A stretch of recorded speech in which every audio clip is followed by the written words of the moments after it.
친구 여러분 안녕하세요. 저는 여러분의 오랜 친구 김 선생님입니다. 어제 우리는 주식시장이 중대한 전환을 맞이했다고 말했습니다. 그리고 오늘 시장은 이번 하락 이후 가장 큰 폭으로 상승했습니다. 코스피 지수는 최근 몇 달 만에 가장 큰 일일 상승률을 기록했습니다. 오늘도 우리는 계속해서 다음 동향을 분석할 것입니다. 섹터에서는 오늘 과학기술 분야가 강세를 보이고 있습니다. 장전에 우리는 2차전지 섹터가 테슬라의 큰 상승에 의해 호조를 받을 것이라고 추측했고, 오늘 2차전지 테마 섹터의 상승폭도 가장 컸습니다. 오늘 이 섹터를 정리하고 분석할 것입니다. 그리고 최근에 우리 친구들 중 몇 분께서 내용이 심오하다고 했습니다. 그래서 오늘은 주식의 가격을 정하고 주식의 기본 가치에 대해 자세히 설명하는 기본 개념을 공부하겠습니다. 그리고 이를 바탕으로 2차 전지의 대표적인 주식을 분석하겠습니다. 그럼 지금부터 시작하겠습니다. 늘 시세는 두 시장 모두 큰 폭으로 상승했으며 코스피와 코스닥의 상승률은 각각 2%와 2.78%에 달했으며 특히 오늘 외국 자금이 순유입되었다는 점에 주목해야 합니다. 코스닥 하루 종일 자금이 순유입된 반면 코스피는 오후에 기관에 자금이 대거 들어오면서 외국인은 일부 주식을 소극적으로 매도했습니다. 그러나 전체적으로 봤을 땐 외국 자금이 순유입되었습니다. 거의 한 달 동안 한 번도 없었던 일이기에 이는 9월 초부터 시작된 하락세가 이제야 드디어 끝났음을 보여줍니다. 그러면 어떤 신호를 보고 끝났다 해야 하나요? 사실 어제는 많은 분들의 감정과 마음가짐이 가장 좋지 않았던 날이었습니다. 그래서 어제 저는 여러분께 시장이 중대한 전환점을 맞이했으니 인내심을 가지고 주식을 보유할 것을 권장했습니다. 우리는 외국인 투자자는 항상 우리 국내의 중소 투자자와 상반된다는 것을 알고 있습니다. 반면 개인 투자자들은 감정의 영향을 받는 경우가 많기 때문에 투자에서 외국인과 기관을 이길 방법이 없습니다. 사실 이것은 우리 커뮤니티를 설립한 초기 의도이기도 하며 저는 중소 투자자와 개인 파트너들이 충분한 수익을 낼 수 있는 능력을 갖추도록 돕고 싶습니다. 왜냐하면 많은 사람들이 실제로 시장에 대한 경험이 부족해서 이 시장의 많은 리스크와 잘못된 신호를 직면하는 경우가 많기 때문입니다. 오늘 개인 투자자들이 코스피 지수에 있는 걸 보니 아마 오늘 시세가 많이 올라서일 겁니다. 며칠 전 요동 구간을 뚫고 이 구간에서 연속 4개의 음봉이 나오기도 했고 가격도 딱 이 400선위까지 올랐습니다. 지난주 시세는 이미 저점 부근까지 갔습니다. 하지만 이번 주에는 며칠 더 흔들렸고 변동폭도 매우 컸습니다. 그중 변동폭이 가장 컸던 것은 바로 어제 시세였습니다. 그래서 어제의 변동폭과 오늘의 상승폭은 모두 시장에서 보기 드문 일이라 할 수 있습니다. 이는 아래와 같은 논리를 바탕에 두고 있습니다. 바로 거래량을 포함한 주식시장의 변동은 사실 개인 투자자들의 정서와 밀접한 관련이 있다는 것입니다. 일반적으로 거래량이나 변동성이 클 때를 두고 지금이 시장의 전환점이 될 수도 있다고 합니다. 이 전환점에 시세가 반드시 상승하거나 하락할 것이라는 건 아닙니다. 원래 시세가 상승한 상태일 수도 있고 그러면 큰 변동 후엔 요동치는 상황으로 전환하게 됩니다. 혹은 요동이 일방적인 상승 또는 하락으로 전환될 수도 있습니다. 예를 들어 코스닥 지수가 7월 26일에 큰 음봉을 벗어났다고 보시면 됩니다. 이 선을 지난 이후엔 시세가 오래 상승할 가능성이 사라집니다. 후반기부터는 요동치기 시작했습니다. 그리고 그 후 시세가 다시 큰 변동을 보이기 시작했고 한동안은 하락 추세를 보이기도 했습니다. 코스피 지수에서는 큰 주기에도 같은 추세가 있었습니다. 월봉에선 2020년에 큰 음봉이 주요 전환점으로서 일방적인 하락 추세를 끝내고 큰 상승 추세로 전환되었습니다. 주봉에선 2022년 초에 큰 음봉이 국부적인 핵심 전환점으로서 시세를 하락에서 횡보 변동으로 전환했습니다. 얼마 전 기존 시장이 요동쳤습니다. 그러나 9월 14일부터 9월 15일까지 두 개의 큰 양봉이 형성되었기 때문에 그 후부터 계속 하락하였으며 9월 21일 가격이 크게 떨어졌습니다. 이것이 가격 추세에 매우 큰 변화를 가져왔고 원래는 요동치는 추세였다가 이번 전환을 거친 후 일방적인 하락 추세로 바뀌었습니다. 그래서 일봉, 주봉, 월봉에서 우리 모두는 큰 파동이 우리가 시세의 전환점에 도달했음을 알려주는 것을 볼 수 있었습니다. 어제도 예외는 아니었습니다. 어제 시장의 변동폭은 이미 최근에 보기 드문 큰 변동폭이었습니다. 그리고 가장 중요한 것은 개인 투자자들의 조작하는 데 있어 이미 자포자기했다는 것입니다. 그래서 보통 이런 상황이야말로 진정으로 시세가 반등해 상승하기 시작하는 단계라고 할 수 있습니다. 어제 오후에 많은 친구들이 저에게 주식을 팔아도 되는지를 물었습니다. 저는 모든 분께 팔지 말라고 말렸으며 지금 매도해선 안 된다고 했습니다. 지금 매도한다면 저희가 전에 말한 것처럼 아마 마지막으로 주식을 매도하는 사람이 될 것입니다. 하지만 오늘 시세는 상승하기 시작했지만 개인 투자자들의 매도량은 오히려 증가했고 두 시장에선 모두 개인 투자자의 자금이 순유출되어 단일 총액이 7천억 원에 이르렀으며 이는 최근 들어 매우 보기 드문 금액이었습니다. 즉 시장이 상승할 때 실제로 개인 투자자들은 매도하고 있고 외국인과 기관은 사들이고 있습니다. 그래서 개인 투자자들은 수익성이 있어 매우 심각한 타격을 입었습니다. 여러분이 이 시기에 매수를 하지 않고 오히려 지분을 줄였기 때문에 매우 고통스러웠을 겁니다. 그래서 우리는 이런 상황일수록 냉정함을 유지해야 합니다. 또 분석을 해보면 지금 시세는 사실 좀 더 낙관적이라 보는 게 맞는 것 같습니다. 코스피 지수에서 이번 상승으로 저는 처음엔 2500선 부근까지 오를 것으로 예상됩니다. 이것은 비교적 중요한 저항선이자 이전 시기의 8월 저점입니다. 이후 시세는 결국 계속 반등해 2530선 부근까지 오를 수 있을 것으로 전망됩니다. 그러나 2530까지는 시간이 좀 걸리겠지만 전반적으로 볼 때 현재 시장의 정서는 비교적 안정적입니다. 왜냐하면 많은 개인 투자자들이 2400선 부근에서 주식을 팔았기 때문입니다. 오늘 시세는 이미 최저점에서 확신이 없는 사람들을 모두 하차하게 만들었고, 그래서 지금 이 시세라는 차는 더 가벼워졌습니다. 가벼워야 더 빨리 달릴 수 있기 때문입니다. 그래서 저는 앞으로 한동안 시세가 자주 오르다 하향 조정된 이후 다시 계속 상승할 것으로 예상되며, 여러분은 이때 계속 인내심을 가지고 주식을 보유하기만 하면 되는 겁니다. 그리고 코스닥 지수에 있어서 시장의 표현이 좀 더 직관적인데, 왜냐하면 코스닥 지수의 이런 시세는 오늘 모두 단일 큰 음봉을 밑부분으로 하는 이런 형태를 띠기 때문입니다. 좀 더 작은 주기를 보면 이건 약간 머리 어깨 형과 비슷한 추세입니다. 이런 형태는 신뢰성이 높기 때문에 내일 약간 오르다 하향 조정될 것이고, 다시 조금 더 하락하다가 결국 시세가 오를 겁니다. 어제 최저가가 792선이었습니다. 그러니 최저점인 800선 이하에서 주식을 판 분들은 모두 코스닥 지수에서 단기간에는 원래 가격으로 다시 살 기회가 없을 것이란 것을 여러분 기억하시길 바랍니다. 미국 주식이 계속 폭락하지 않는 한 이 시장은 다음에 반등 상승하여 그들이 후회할 때까지 오를 것입니다. 그리고 결국 높은 자리에서 매수의 주식을 다시 사오게 될 겁니다. 이번에 우리가 예상한 위쪽의 첫 번째 목표치는 850선 정도입니다. 두 번째 가격은 880선입니다. 이후 시세가 계속 오를지 아니면 다시 하락세로 돌아설지 보면 전 전반적으로 장기적인 추세는 여전히 어느 정도 리스크가 있다고 생각하지만 벌써부터 큰 사이클에 관심을 가질 필요는 없습니다. 왜냐하면 단기적으로 시세가 오르고 있기 때문에 이 기간의 이윤을 누리는 것이 더 좋을 것 같습니다. 여러분은 어떠신가요? 그동안 저희가 주목했던 2차전지 섹터의 주식을 포함해 우리는 오늘 어떤 주식도 팔지 않았습니다. 저도 여러분께 말씀드렸지만 우리는 인내심을 가지고 계속 지분을 가지고 있어야 합니다. 왜냐하면 이 주식이 이미 이렇게 많이 떨어졌기 때문입니다. 그런데 아무리 떨어져도 반등할 때가 되면 이 가격 위까지 상승하게 될 것이기 때문입니다. 따라서 주식이 50% 하락하면 그 후 자연스레 시세가 반등 상승을 직면하게 될 겁니다. 하지만 펀더멘털이 여전히 안정적인 상황에서 우리는 이러한 주식을 팔 필요가 없습니다. 조만간 각 주식이 잇따라 재무 데이터를 발표할 것인데 저는 이번 재무 데이터에 대해 약간의 호재가 있을 것이라 생각합니다. 예를 들어 에코프로의 올해 실적을 예측해보면 작년보다 매출이 50% 증가했을 것이라 봅니다. 하지만 순이익은 종종 이전 3년보단 더 많을 것으로 예측하는데 이는 주가 상승에 큰 힘이 되곤 합니다. 3분기 현재 재무보고의 시장 예상치에 따르면 이전의 매분기 매출보다 높을 것으로 보며 실적은 다시 주가를 끌어올릴 것으로 봅니다.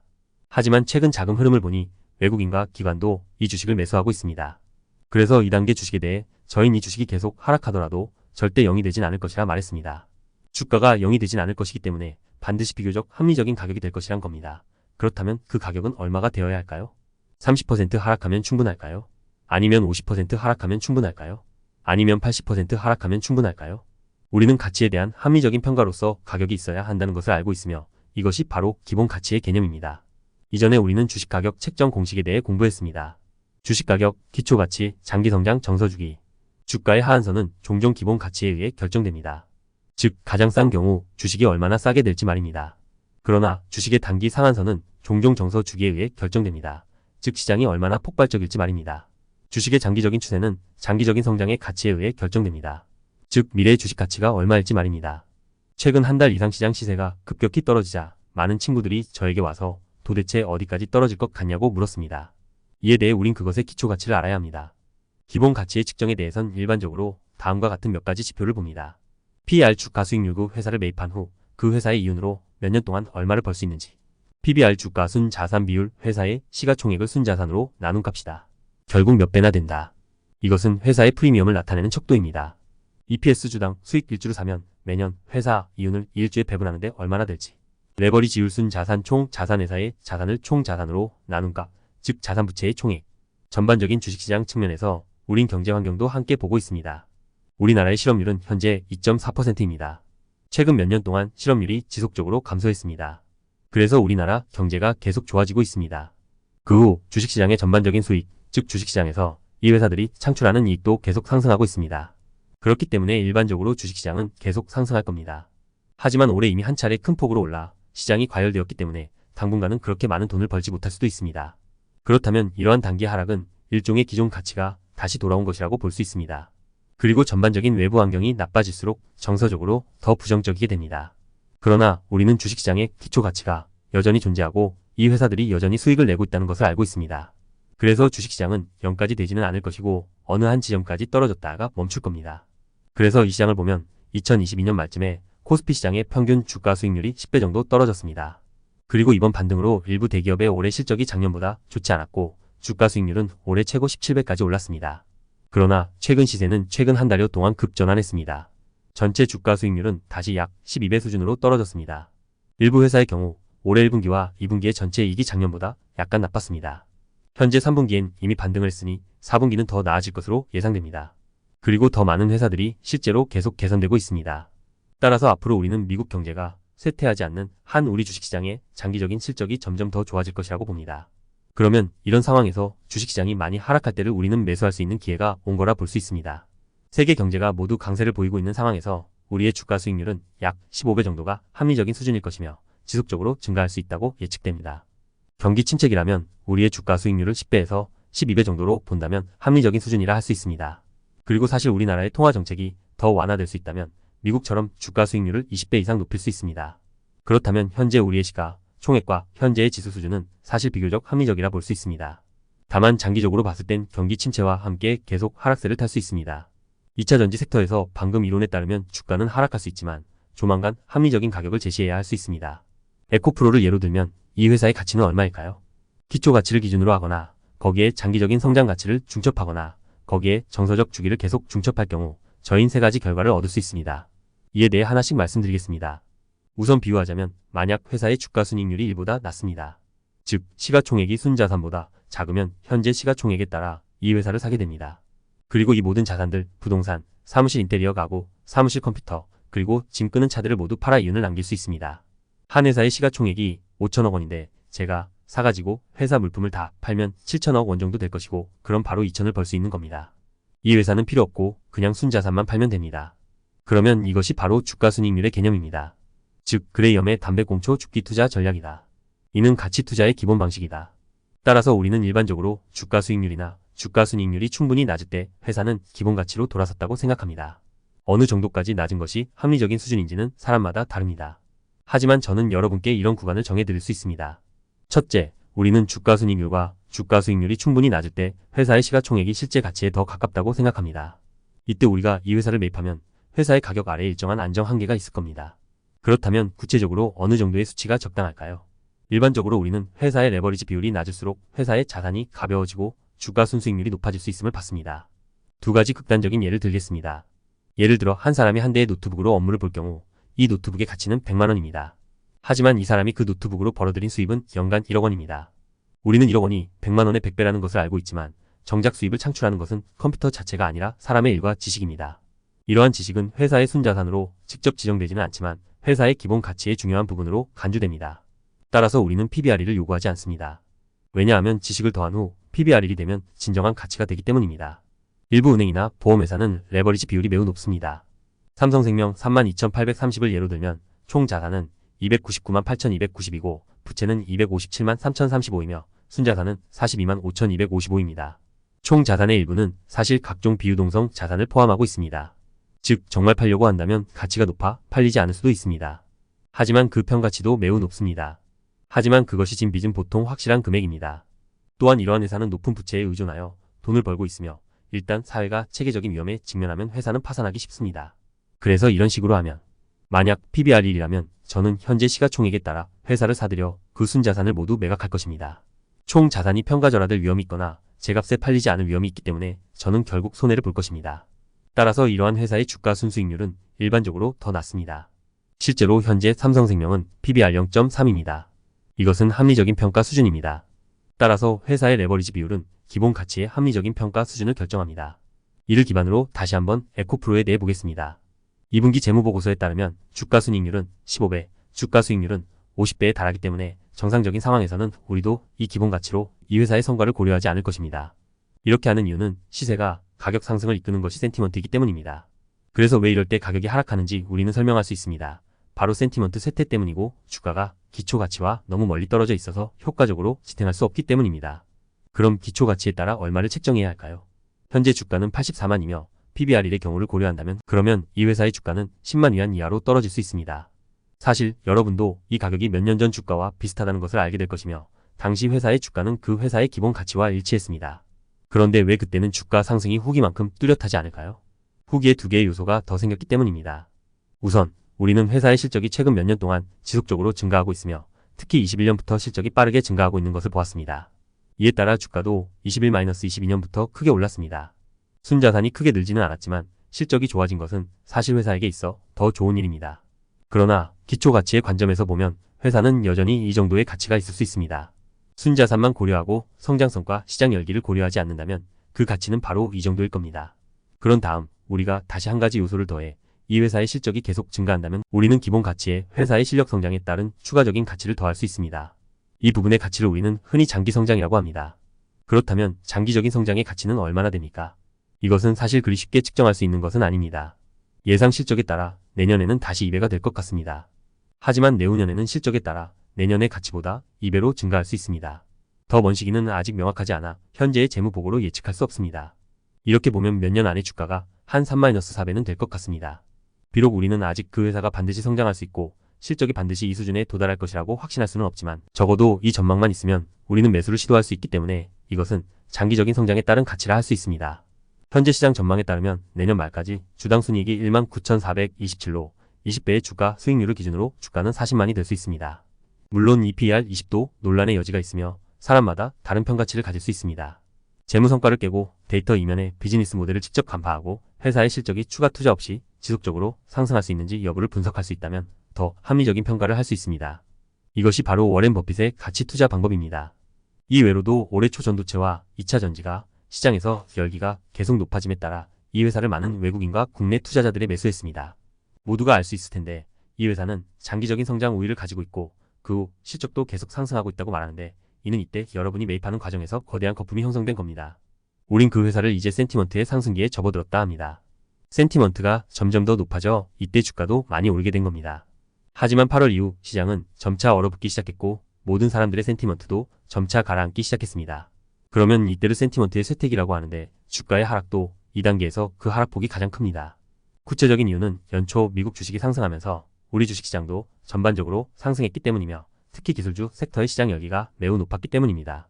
그러나 8월 이후 미국 나스닥 지수도 하락했고 우리에게도 이런 악재가 겹치면서 우리 주식시장도 큰 폭으로 하락했습니다. 이것이 바로 이 회사가 2020년과 2021년 이전에 매우 안정적인 상태를 유지할 수 있었던 이유입니다. 2021년부터 주가가 급격히 상승하기 시작했습니다. 하지만 올해 들어 주가는 큰 폭의 비이성적인 상승과 후기에 큰 폭의 하락을 보였습니다. 이러한 센티먼트가 움직이는 주가는 예측이 어렵기 때문에 대부분 추종 전략을 채택합니다. 그러면 이제 다시 원래의 질문으로 돌아가 봅시다. 이 회사의 가치는 얼마일까요? 주가 순이익률로 기초가치를 계산하면 현재 주가는 10만 정도입니다. 만약 우리가 장기적인 성장 가치를 더한다면 내년 주당 순이익은 2만 원에 육박할 것으로 예상됩니다. 주가 수익률을 20배로 계산하면 내년 말까지 이 주가는 40만 원 안팎이 될 것으로 보입니다. 이론상으로는 아직 바닥까지 하락하지 않았기 때문에 주가가 120만에서 80만으로 떨어진 이유를 설명할 수 있습니다. 현재 주가는 여전히 40만보다 높습니다. 이런 상황에서 우리는 매입을 해야 합니까? 아니면 매도를 해야 합니까? 센티먼트 가치를 완전히 무시할 수 없기 때문에 우린 매입을 해야 합니다. 만약 한 회사의 합리적인 평가액이 40만 원이라면 진정한 경기 침체를 겪지 않는 한 다른 사람들이 더 높은 가격에 매수하기를 원하기 때문에 실제로 40만까지 떨어질 수 없습니다. 빠르게 성장하는 회사의 실제 가격은 우리가 계산한 이론적 추정치보다 높아야 합니다. 이 내용을 요약하면 우리의 주가 평가는 세 부분으로 나뉩니다. 첫 번째, 기초 가치만을 고려했을 때 이 주가는 약 10만 원입니다. 두 번째, 장기적인 성장을 고려했을 때 이 주가는 40만 원일 겁니다. 세 번째 부분은 센티먼트에서 비롯됩니다. 현재 센티먼트는 침체기에 접어들었지만 최근 외국인과 기관이 많이 시장에 들어오기 시작했다는 점에 우린 주목해야 합니다. 분명히 그들은 회사가 다른 사업에서 진일보한 확장 기회가 있을 것이라고 예상했을 겁니다. 그렇기 때문에 저는 주가가 아직 오를 여지가 있고 앞으로 100만 원 이상은 될 것으로 예상됩니다. 물론 기본 가치를 계산하는 것이 가장 확실하고 안전합니다. 성장기 평가까지 더해지면 주가가 더 높아져 리스크가 커질 수 있습니다. 센티먼트 주기를 더할 때 센티먼트의 변화는 예측할 수 없는 경우가 많으며 일반적으로 센티먼트가 온 후에야 감지하고 그에 따라 행동하며 추가 위험을 부담합니다. 여러분에게 숙제를 하나 내겠습니다. 여러분이 가지고 있는 2차 전지 섹터의 주식을 보고 그것의 가치를 계산해보세요. 첫째, 기초가치로 계산할 땐 예를 들어 PBR이 12 사이이고 그 다음에 PER이 10배 이하이면 주가는 어느 정도여야 합니까?